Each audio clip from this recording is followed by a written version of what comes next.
கிறிஸ்துவுக்குள் பிரியமானவர்களே, இந்த நாளிலும் உங்களோடு கூட பகிர்ந்து கொள்ள வேண்டிய ஒரு காரியம் என்ன அப்படின்னு சொன்னா, கர்த்தருக்கு அருவருப்பானவர்கள் யார் என்று சொல்லி நம்ம பார்க்கிறோம். கர்த்தருக்கு அருவருப்பானவர்கள் யார்?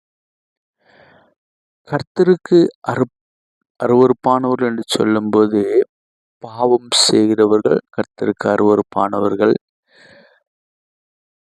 மனமேட்டிமையுள்ளவர்கள் கர்த்தருக்கு அருவருப்பானவர்கள், தீமை செய்கிறவர்கள் கர்த்தருக்கு அருவருப்பானவர்கள். இப்படி தேவனுக்கு அருவருப்பானவர்கள் என்று சொல்லும்போது அநேக காரியங்களை நம்ம என்ன செய்யலாம், பைபிளில் நம்ம படிச்சுக்கிட்டே நம்ம போகலாம்.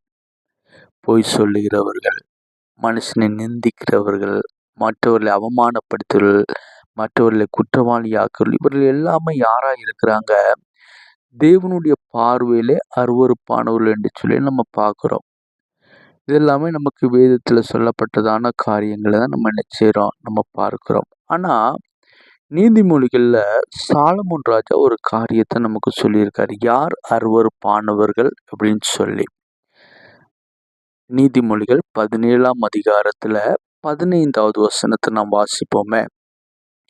துன்மார்க்கனை நீதிமான் ஆக்குகிறவனும் நீதிமானை குற்றவாளி ஆக்குறவனுமாய் இருவரும் கர்த்தருக்கு அருவருப்பானவர்கள் என்று சொல்லி நம்ம பார்க்குறோம். தெளிவாக நம்ம ஒரு காரியத்தை இன்னைக்கு நம்ம பார்க்குறோம். யார் அருவருப்பானவர்கள்? அதான் இன்னைக்குள்ள ஒரு பாடமே. அப்ப இந்த பகுதியில் சாலமோன் ராஜா ஒரு காரியத்தை சொல்லியிருக்காரு, துன்மார்க்கனை நீதிமான் ஆக்குகிறவன் அப்படின்னு சொல்லி நம்ம பார்க்குறோம். யார் இந்த துன்மார்க்கனை நீதிமான்கள் ஆக்கி கொண்டிருக்கிறார்கள் அப்படின்னு சொன்னா, சுயநலம் நிறைந்தவர்கள் எப்பவுமே என்ன செய்வாங்கன்னு சொன்னா, துன்மார்க்கர்களை நீதிமான்களாய் மாற்றுகிற ஒரு அனுபவத்தை பார்க்குறோம். அதுக்கு உதாரணமா ஒரு காரியத்தை நம்ம சொல்லணும் அப்படின்னு சொன்னா, ஒரு மனுஷன் துன்மார்க்கன், அவன் நல்லவன் இல்லை அப்படின்னு சொல்லி நமக்கு நல்லாவே தெரியும். ஆனா அவனுடைய உதவியை என்ன நமக்கு தேவைப்படுகிறது. ஏதோ ஒரு விதத்தில் அந்த மனுஷனுடைய உதவி நம்ம தேவைப்படும் போது நம்ம என்ன செய்யணும் அப்படின்னு சொன்னா, அந்த துன்மார்க்கன் அவன் எப்படிப்பட்டவனாய் இருந்தாலும் சரி, அவனை நீதிமானாக்கி அவனை நல்லவன் என்று சொல்லி அவனை முத்திரை குத்துகிறதான ஒரு அனுபவத்தை பார்க்கிறோம். அது ஆண்டவருக்கு பிரியமில்லாத ஒரு காரியம். அது அருவருப்புன்னு சொல்லி ஆண்டவர் சொல்றாங்க. ரெண்டாவது ஒரு காரியத்தை பார்க்குறோம், நீதிமானை குற்றவாளியாக்குகிறதான ஒரு அனுபவத்தை பார்க்குறோம். இன்னைக்கு உலகத்துல இந்த 2 காரியமும் சர்வ சாதாரணமா நடக்கிற ஒரு சூழ்நிலையை பார்க்குறோம். நல்ல எவ்வளவு, அதாவது நீதிமானை குற்றவாளியா தீர்க்கிறாங்க இன்னைக்கு. எதனால?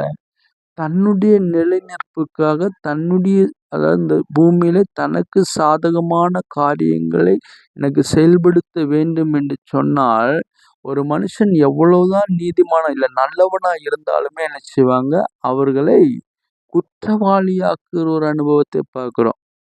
இயேசு கிறிஸ்துவின் வாழ்க்கையில அதுதான் நடந்துச்சு.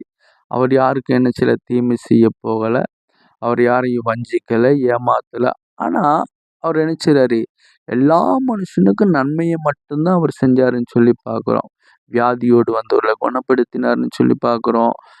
எப்பேற்பட்ட கட்டுகள் போராட்டங்கள் வந்தாலும் அவரிடத்தில் வந்தவங்களுக்கு என்ன இருந்துச்சு, சமாதானத்தோடு தான் அவங்க போனாங்க.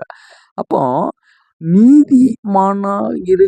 நீதிமானையும் அவங்க என்ன செய்றாங்க, குற்றவாளியாக்கினார்கள் என்று சொல்லி நம்ம பார்க்கிறோம். இன்னைக்கு அதே போலதான் ஆண்டவருக்காய் உண்மையா நிற்பவர்கள் நிறைய பேர் இந்த பூமியில இருக்கிறாங்க. நாம் என்ன செய்கிறோம் அப்படின்னு சொன்னா, அவர்களை குற்றப்படுத்தி நாம் தேவனுக்கு பிரியமில்லாதவர்களாய் மாறிக்கொண்டு இருக்கிறேனே தவிர, அவர்களை குற்றப்படுத்துகிறோம், நான் ஒரு நாளும் நீதிமானாக போறது கிடையாது, தேவனுக்கு பிரியமானவர்களாய் இருக்க போறதும் கிடையாது. வேதம் தெளிவா ஒரு காரியத்தை சொல்லி, யார் அருவருப்பானவர்கள்? துன்மார்க்கனை நீதிமானாக்குகிறவனும் அருவருப்பானவர்கள், நீதிமான்களை குற்றவாளியாக்குகிற யாரா இருந்தாலும் சரி, அவர்கள் கர்த்தருக்கு அருவருப்பானவர்கள். அப்ப அருவருப்பானவருடைய ஜெபத்தை ஆண்டவர் அங்கீகரிப்பாரா? நிச்சயமா அங்கீகரிக்க போறதே கிடையாது. ஏன்னு சொன்னா, அவர் அருவருப்பை வெறுக்கிற கர்த்தர் அப்படின்னு சொல்லி நம்ம பார்க்கிறோம். அப்ப அந்த அருவருப்பான செயல்கள் எனக்குள்ளே இருந்துக்கிட்டு நான் ஜெபிக்கிற ஜெபத்துக்கெல்லாம் கர்த்தர் எனக்கு பதிலை கொடுப்பாரான்னு சொன்னா, நிச்சயமா பதில் ஆண்டவர் தரமாட்டார். ஏன் அப்படின்னு சொன்னா, என்னுடைய நான் இப்படிப்பட்ட நிலைமையில இருக்கிற யாரை நான் நீதிமானாக்குறேன், இல்லை யாரை நான் குற்றப்படுத்தி கொண்டிருக்கிறேன்? ரெண்டையும் நம்ம விட்டுருவோம். நம்ம ரெண்டையும் விட்டுட்டு நம்முடைய வாழ்க்கையை நம்ம என்ன செய்வோம்? ஆண்டவருடைய கரங்கள்ல ஒப்பு கொடுப்போம். ஏன்னா பைபிள் ரோமர்ல வாசிக்கும்போது இருக்கும், மற்றவர்களை குற்றவாளியாக்குற நீ தன்னைத்தானே குற்றவாளி ஆக்கிற ஒரு சூழ்நிலையை நம்ம பார்க்கிறோம். அதனால நம்ம என்ன செய்ய வேண்டாம்? எந்த ஒரு நீதிமானையும் துன்மார்க்கனை மாற்ற வேண்டாம், துன்மார்க்கனை நீதிமான்னு சொல்லி சொல்ல வேண்டாம். நம்முடைய வாழ்க்கையில உண்மையான காரியம் எதுவோ, அவன் துன்மார்க்கனா அவன் நிச்சயமா துன்மார்க்கன் தான், அவன் நீதிமானா அவர்கள் நீதிமான்கள் தான் என்று சொல்லுகிற அந்த சிந்தனை நமக்குள்ளே இருந்தால் மட்டுமே நாம் கர்த்தருக்கு பிரியமானவர்களாக இருக்க முடியும் என்று சொல்லி வேதம் தெளிவாக நம்ம பார்க்கிறோம். இப்போ யார் அருவருப்பானவர்கள்? துன்மார்க்கனை நீதிமானாக்குறவர்கள் அருவருப்பானவர்கள், நீதிமானை குற்றவாளியாக்களும் அருவருப்பானவர்கள். நாம் எந்த நிலையில இருக்கிறோம் என்பதை ஆராய்ந்து நம்மை அறிந்து கொள்வோம். கர்த்தர் நிச்சயமா இந்த வார்த்தையின் மூலமாய் உங்களை ஆசீர்வதிப்பாராக. ஒரு நிமிஷம் கண்களை மூடி ஜெபிப்போம். மகா பரிசுத்தமும் நீதியும் நிறைந்ததான தெய்வமே, இந்த நாளில் ஆண்டவரே, யார் அருவருப்பானவர்கள் என்று சொல்ல ஒரு சின்ன ஒரு காரியத்தை நாங்கள் தியானித்தோம் ஆண்டவரே. அப்பா, நாங்கள் அநேக நேரங்களில் ஆண்டவரே துன்மார்க்கனை நீதிமானாக்கி, நீதிமானை அமேன் குற்றவாளி ஆக்கி கொண்டிருக்கிற ஒரு அனுபவத்தை நாங்கள் எங்களிடத்தில் உண்டு ஆண்டவரே. இப்படிப்பட்டவர்கள் கர்த்தருக்கு முன்பாக அருவருப்பானவர்கள் என்று சொல்லி நாங்கள் பார்க்கிறோம் ஆண்டவரே. அப்பா, இந்த தன்மைகள் எனக்குள்ளும் எங்களுக்குள்ளும் இல்லாதபடிக்கு பரிசுத்த ஆவியானவர் தம்முடைய பிள்ளைகளை நடத்துங்க. இந்த நாளில் ஆண்டவரே ஒவ்வொரு பிள்ளைகளையும் ஆசீர்வதிங்க. வாகனம் ஓட்டுகிற பிள்ளைகள், வேலைக்கு போகிற பிள்ளைகள், காடு மலைகளுக்கு ஏறி நடக்கிற பிள்ளைகள், படிக்கிற பிள்ளைகள் எல்லாரையும் நீங்கள் ஆசீர்வதித்து உங்களுடைய பலத்தினால் இடைக்கட்டும். படிப்புற பிள்ளைகளுக்கு ஞானத்தை கொடுங்க.